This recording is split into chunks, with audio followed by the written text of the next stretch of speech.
മുഴുവൻ സമരസമിതിയുടെ ബഹുമാന്യരായ ഭാരവാഹികളെ, ജനാധിപത്യ വിശ്വാസികളെ, സഹോദരി സഹോദരങ്ങളെ, സുഹൃത്തുക്കളെ,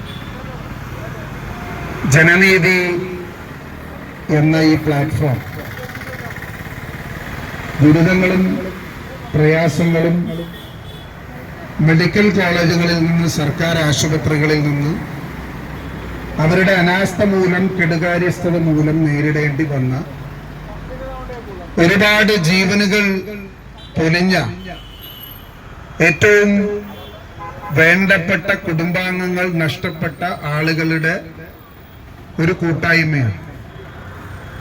ഇവരെല്ലാം നിരന്തരമായി നീതിന്യായ വ്യവസ്ഥിതിയിലും നിയമവ്യവസ്ഥയിലൂടെ സഞ്ചരിച്ച, ഒരുപക്ഷെ കാട്ടുനീതി എന്ന് വിശേഷിപ്പിക്കാൻ കഴിയുന്ന തരത്തിൽ കോവിഡ് കാലഘട്ടത്തിലെല്ലാം ദുരിതപൂർണമായ സാഹചര്യത്തിലൂടെ കടന്നുപോയ,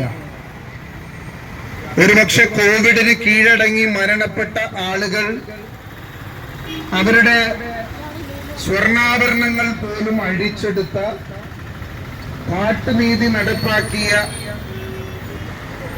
സർക്കാർ ഉദ്യോഗസ്ഥർക്കെതിരെയുള്ള ഒരു കടുത്ത പ്രതിഷേധം കൂടിയാണ് ഈ പ്ലാറ്റ്ഫോം.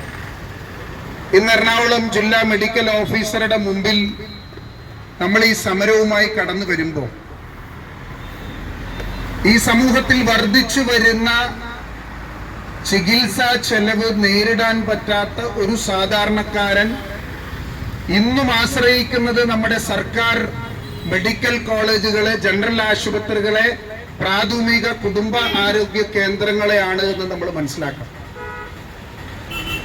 ഒരു കുടുംബത്തിലെ 3 കുട്ടികൾ മരണപ്പെട്ടതിന് ശേഷം 4ാമത് കുട്ടിയുടെ ചികിത്സയ്ക്ക് കൂടി ഒരു സർക്കാർ മെഡിക്കൽ കോളേജിനെ ആശ്രയിച്ച ഒരു കുടുംബം കേരളത്തിലുണ്ടെങ്കിൽ അതവരുടെ ഗതികേടാണ് എന്നാണ് ഞാൻ ഈ അവസരത്തിൽ പറയാൻ ആഗ്രഹിക്കുന്നത്.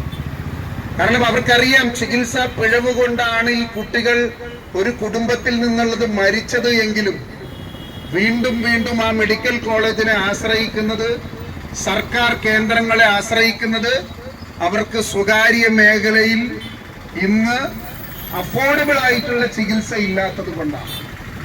ഡോക്ടർ സെബാസ്റ്റ്യൻ പോൾ അടക്കമുള്ള ആളുകൾ, സദാക്കത്ത് അടക്കമുള്ള ഈ നീതിന്യായ വ്യവസ്ഥിതിക്കെതിരെ കടുത്തമായ പ്രതിഷേധം നേരിടുന്ന ആളുകൾ ഇവിടെയുണ്ട്. എറണാകുളത്തും തിരുവനന്തപുരത്തും കോഴിക്കോടും അടക്കം സ്വകാര്യ ആശുപത്രികൾ ഇന്ന് ഒരു അമേരിക്കൻ കമ്പനി ഏറ്റെടുത്തിരിക്കുക. പ്രശസ്തമായ ആശുപത്രികളെല്ലാം ഇന്ന് ബ്ലാക്ക് സ്റ്റോൺ എന്ന് പറയുന്ന അമേരിക്കൻ കമ്പനിയുടെ ബഹുഭൂരിപക്ഷം ഷെയറുകൾ അവർ ഏറ്റെടുത്തിരിക്കുക. അപ്പൊ സാധാരണക്കാരന് സ്പെഷ്യലൈസ്ഡ് ട്രീറ്റ്മെന്റ് എന്നുള്ളത്, സബ് സ്പെഷ്യാലിറ്റി, സൂപ്പർ സ്പെഷ്യാലിറ്റി ട്രീറ്റ്മെന്റുകൾ എന്നുള്ളത് ഇനിയൊരു സ്വപ്നം മാത്രമായി അവശേഷിക്കാൻ പോവുകയാണ്. നമ്മൾ മാധ്യമങ്ങളിലൂടെ വായിച്ചിട്ടുണ്ട്, കോട്ടയം മെഡിക്കൽ കോളേജിൽ കെട്ടിടം തകർന്നു വീണ് മരണപ്പെട്ട ബിന്ദു എന്ന് പറയുന്ന ഒരു സ്ത്രീയുടെ